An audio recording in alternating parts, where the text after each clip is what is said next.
The text arrived at 3:47 p.m. on a Tuesday, right as I was finishing a Bach invention with my private student. 16-year-old Sophie was struggling with the fingering in measure 12 when my phone buzzed on the piano bench beside me. "Sold your piano for $500. We need the money. Don't make a scene about it. Jake." I stared at the screen for exactly 10 seconds before my student noticed my sudden stillness. "Miss Hartwell? Are you okay?" I forced a smile and slipped the phone into my jacket pocket. "Let's work on that left-hand passage again, Sophie. Remember, it's all about the wrist motion." But my mind wasn't on Bach anymore. It was on the 1925 Steinway Model M that had been sitting in my parents' living room for the past 3 years. The piano I'd been restoring piece by piece. The piano my grandfather had left me in his will. The piano worth $2.8 million that my brother had just sold for $500. After Sophie left, I sat alone in my teaching studio and typed back, "I understand." Jake's response was immediate, finally being reasonable. "Mom and Dad are relieved." I almost laughed. Reasonable. If only he knew what reasonable actually looked like. 27 minutes later, my phone rang. Unknown number with a Manhattan area code. "Hello. Is this Elena Hartwell?" The voice was cultured, excited. "My name is Charles Morrison from Morrison & Associates Fine Arts. I believe I just purchased a piano that belongs to you." My heart started beating faster.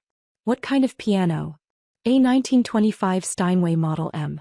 Serial number 241847. The gentleman who sold it to me mentioned it belonged to his sister, but when I got it back to my workshop..." He paused and I could hear him moving around. "Miss Hartwell, are you aware of what you have here? Tell me. This isn't just any Steinway. This is one of the experimental models from Steinway's golden period. The soundboard is original Sitka spruce, the action is completely intact, and the case." Another pause. "Ms. Hartwell, this piano was owned by Vladimir Horowitz from 1926 to 1943. I found the authentication papers tucked inside the bench." The room spun slightly. "What did you say?" "Vladimir Horowitz. One of the greatest pianists who ever lived. He owned this piano during some of his most famous recording sessions. There are only 3 of these experimental Steinways known to exist, and this is the only one in private hands." I closed my eyes. My grandfather had never mentioned Horowitz. He'd only told me it was a good piano that had some history. But Grandpa had always been modest about his possessions. He'd grown up during the Depression when talking about valuable things made you a target. "Mr. Morrison, what's a piano like that worth?" "Conservatively, $2.8 million. At auction, possibly more." "Miss Hartwell, your brother sold me a museum-quality instrument for $500. I leaned back in my chair, staring at the ceiling of my modest teaching studio. The irony wasn't lost on me. Here I was, sitting in a small room with second-hand furniture and worn carpet, while my family thought I was too poor to own anything valuable. "Mr. Morrison, can I ask you something?" "Of course. Are you a good person?" He chuckled, confused. "I like to think so." "Why?" "Because I'm about to tell you something that might change how you feel about your purchase." I spent the next 10 minutes explaining the situation. My grandfather's will. My brother's financial problems. My parents' assumption that I was just a struggling piano teacher who couldn't afford to maintain an expensive instrument. What I didn't tell Mr. Morrison was that I wasn't struggling at all. Elena Hartwell, the piano teacher, was just my public persona. In reality, I was Elena Hartwell, the composer, whose symphonic works had been performed by the New York Philharmonic, the Boston Symphony, and the London Symphony Orchestra. My last commission piece had earned me more money than my brother made in 3 years at his sales job. The modest teaching studio was deliberate. I'd learned early in my career that success in classical music made people uncomfortable. When I told my family that the Vienna Philharmonic had commissioned a piece from me, my mother had asked if I was finally going to get a real job with benefits. When I'd mentioned traveling to London for a premiere, my father had suggested I look into teaching at the local community college instead. So I'd stopped talking about my real work. I let them think I was Elena, the piano teacher who barely scraped by, rather than Elena, the composer who owned a penthouse apartment in Manhattan and a house in the Berkshires. It was easier than constantly defending my choices to people who couldn't understand that artistic success didn't always look like their version of traditional stability. "Mr. Morrison," I said finally, I have a proposition for you. I'm listening. Keep the piano. But I want you to do something for me first. After we finished our conversation, I sat in the quiet of my studio, surrounded by the sheet music of my latest symphony, a piece the Chicago Symphony Orchestra had commissioned for their 2024 season. The commission alone was worth more than my parents' house, but they didn't know that. They thought I was giving piano lessons to children for $25 an hour. I pulled out my phone and called my assistant, Marina. Elena? How did the lesson go with Sophie? Marina, I need you to prepare some documents for me. Financial statements, portfolio summaries, and the authentication papers for Grandpa's piano. Is everything okay? My family just sold a $2.8 million piano for $500. There was a long pause. Should I call the lawyers? Not yet. First, I'm going to give them a chance to understand what they've done. 2 hours later, I was standing on my parents' front porch in Westchester, holding a leather portfolio that would change my family's understanding of everything. The house looked exactly the same as it had when I was growing up. White colonial with black shutters, perfectly manicured lawn, 2-car garage that Jake had been using as storage for his latest failed business venture. My mother opened the door wearing the worried expression she'd worn constantly since Jake's third business failure in 5 years. Elena, what are you doing here? Jake said you were upset about the piano. Can I come in, Mom? She stepped aside and I could see my father in his usual recliner, reading the Wall Street Journal with the intense concentration of someone who understood numbers but had never quite figured out how to make them work in his favor. Jake was sprawled on the couch, scrolling through his phone with the satisfied expression of someone who thought he'd solved a major problem. The living room felt smaller than I remembered. The space where the Steinway had stood for 3 years was now occupied by a folding table covered with Jake's business papers. Invoices, contracts, and what looked like a stack of overdue notices. Elena, Dad said without looking up from his paper. We're sorry about the piano, but Jake needed the money for rent. We couldn't let him get evicted again. It's okay, Dad. Jake looked up from his phone and I could see the relief on his face. See? I told you she'd understand. It was just sitting there collecting dust anyway. Nobody ever played it. That stung more than it should have. I'd played that piano every time I visited, usually late at night when the rest of the family was asleep. Some of my best compositions had started with late-night improvisations on those keys. But they'd never noticed because they were never awake to hear it. Besides, Jake continued, it's not like you could afford to keep it maintained properly. Those old pianos need constant tuning, climate control, all kinds of expensive stuff.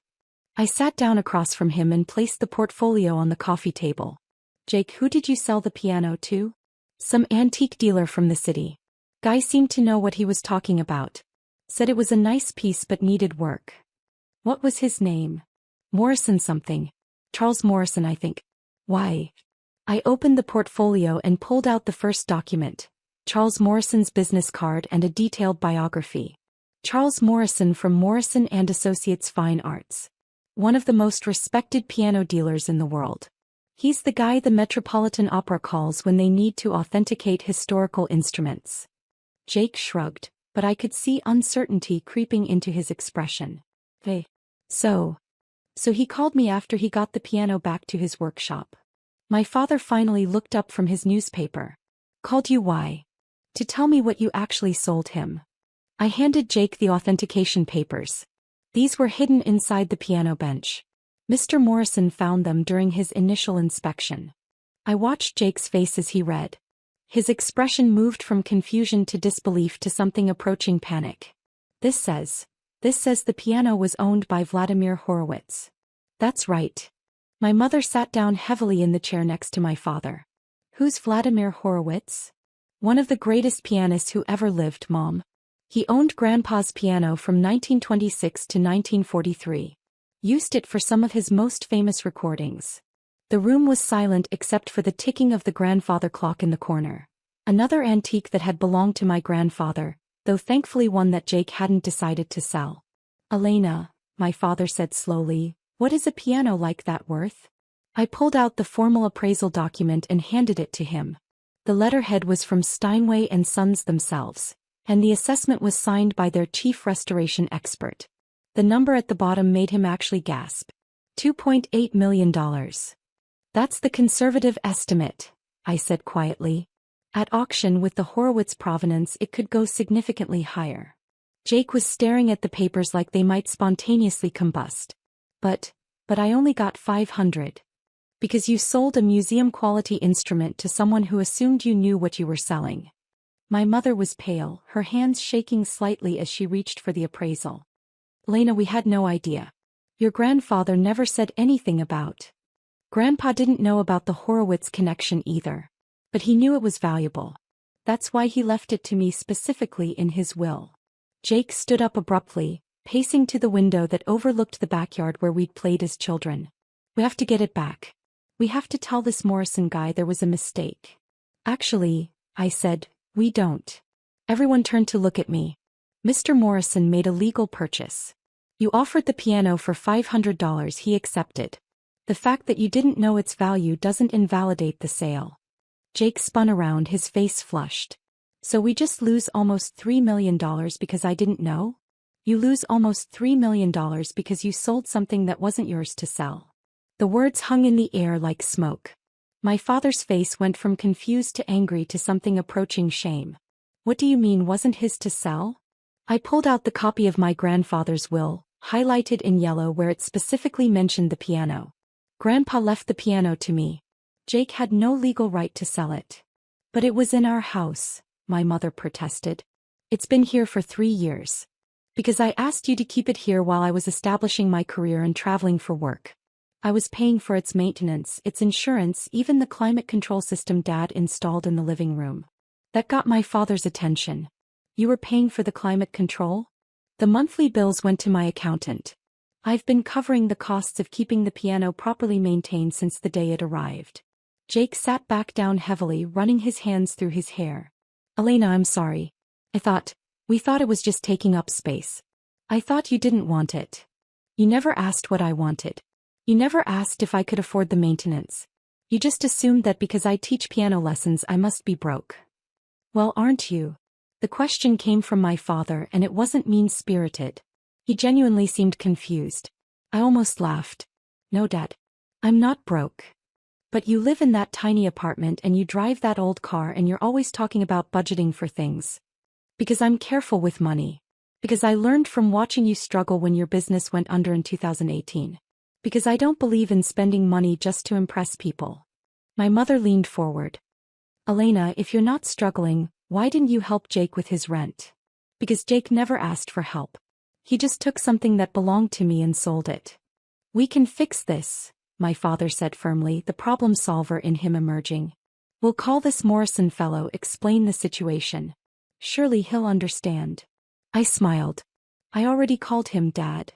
And I reached into my purse and pulled out a cashier's check, placing it on the coffee table where everyone could see it. $2,800,000. Pay to the order of Elena Hartwell. My mother actually whispered. He paid you. He paid me. Jake was staring at the check like it was a mirage. But why? He already bought it for $500.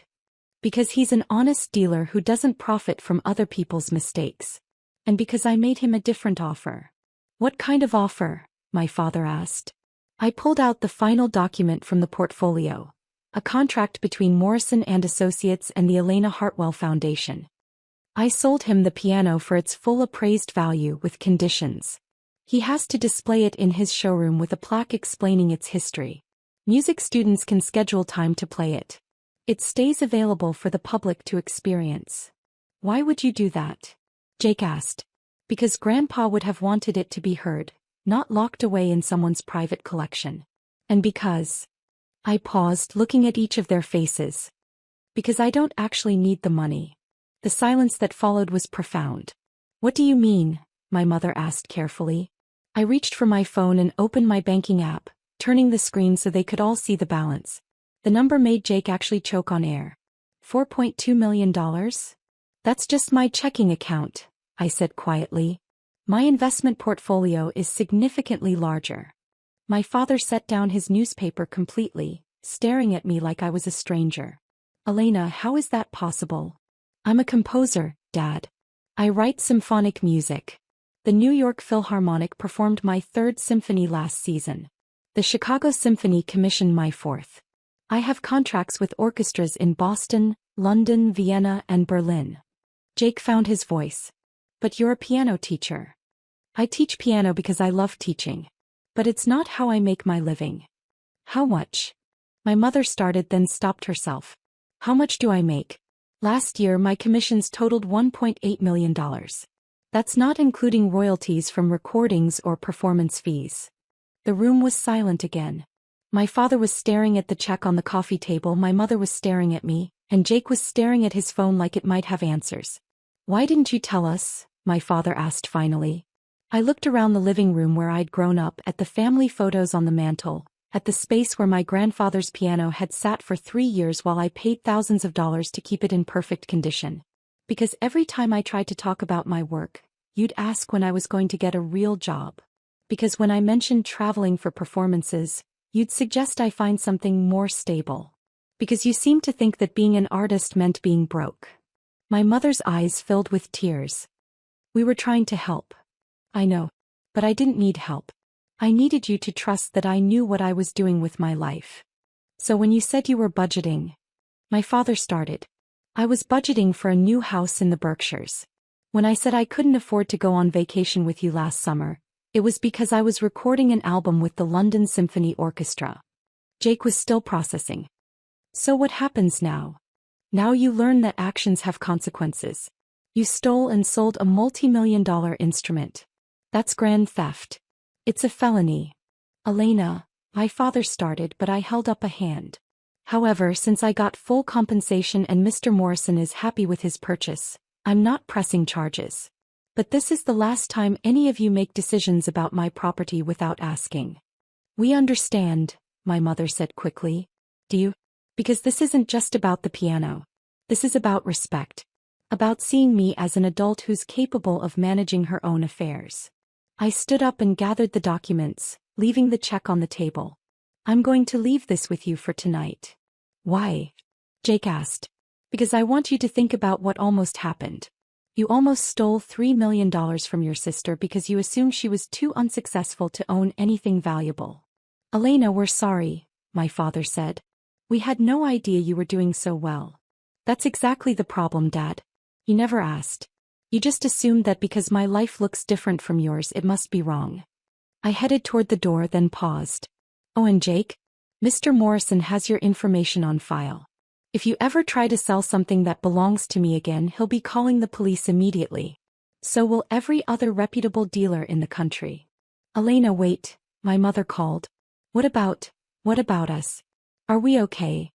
I turned back to look at them. My brother, who had stolen from me without a second thought because he assumed I had nothing worth stealing. My parents, who had enabled him because they thought I couldn't afford to own anything valuable. But I also saw the shame on their faces. The genuine confusion and regret. These were people who had raised me, supported my early music education, driven me to lessons and recitals even when money was tight. We're family, I said finally. But things are going to be different from now on. Different how? Different in that you're going to start treating me like the successful adult I've been for the past 5 years. Different in that you're going to ask before making assumptions about my life. And different in that if you need help you ask for it instead of taking it. 3 days later my mother called. Elena, I've been thinking about what you said. And I looked up your symphonies online. I found recordings on Spotify. Her voice was thick with emotion. Sweetheart, I had no idea. They're beautiful. I was sitting in my penthouse apartment looking out at Central Park, working on the orchestration for a piece that would premiere at Carnegie Hall in 6 months. Thank you, Mom. I found articles about you too. Reviews from the New York Times, interviews in classical music magazines. They call you one of the most promising composers of your generation. I'm just doing what I love. But why didn't you tell us? Why didn't you show us these articles, these recordings? I set down my pencil and leaned back in my chair. Because when I tried to share my excitement about a good review, you'd changed the subject to ask if I'd thought about applying for jobs at the local school district. When I mentioned that a symphony had been well received, you'd suggest I use my musical skills to teach elementary school. We were worried about your financial security. I understand that. But I needed you to trust that I could create my own security. Elena, I'm proud of you. I'm sorry it took us so long to say that. A week later, Jake called. Elena, I've been thinking about the money. The check you left. What about it? I can't take it. Not all of it. I know I screwed up, but taking $3 million from my sister. That's not who I want to be. I was surprised. What are you proposing? Keep most of it. But let me take enough to get back on my feet properly. Not just pay rent, but maybe go back to school, learn something that actually interests me instead of jumping from one get-rich-quick scheme to another. What interests you? Music, actually. I've been listening to your symphonies and I had no idea how complex composition was. I'd like to understand it better. Maybe learn audio engineering, work with recording studios. 2 months later, Jake started classes at Berklee College of Music. My father, meanwhile, had become my unofficial publicist, telling everyone he met about his daughter, the composer. My mother had started attending local symphony performances, texting me photos from concert halls across New England. 6 months later, when the New York Philharmonic premiered my Fourth Symphony, my entire family was in the audience. Jake, who had discovered a genuine talent for audio engineering, helped record the performance. My parents sat in the front row, tears streaming down their faces as they heard music their daughter had created being performed by one of the world's greatest orchestras. After the performance, as we stood in the lobby surrounded by musicians and critics and other composers, my father pulled me aside. Elena, I need to apologize. Dad, we've been through this. No, let me finish. I need to apologize not just for what happened with the piano, but for all the years I didn't see you. Really see you. I was so worried about your financial security that I missed the fact that you'd already created something much more valuable than security. You'd created art. I hugged him then in the lobby of Lincoln Center, surrounded by the sound of my music still echoing in the concert hall. I love you, Dad. I love you too. And I'm proud of you. Not just because you're successful, but because you chose to build something beautiful in the world. A year later, I established the Elena Hartwell Foundation for Young Composers, funded in part by the sale of my grandfather's piano. The foundation provides grants and mentorship for aspiring composers from low-income families, kids who love music but whose parents worry about the financial realities of an artistic career. Every few months, I visit Mr. Morrison's showroom to play Grandpa's piano, now displayed with a plaque that reads, "The Horowitz Steinway on permanent loan from the Elena Hartwell Foundation, in memory of all the dreamers who understood that some things are more valuable than money." It's exactly where the piano belongs. Being heard, being appreciated, inspiring the next generation of musicians who might otherwise never get the chance to touch an instrument of that caliber. Just like I'd finally found where I belonged, being seen and valued for exactly who I'd always been.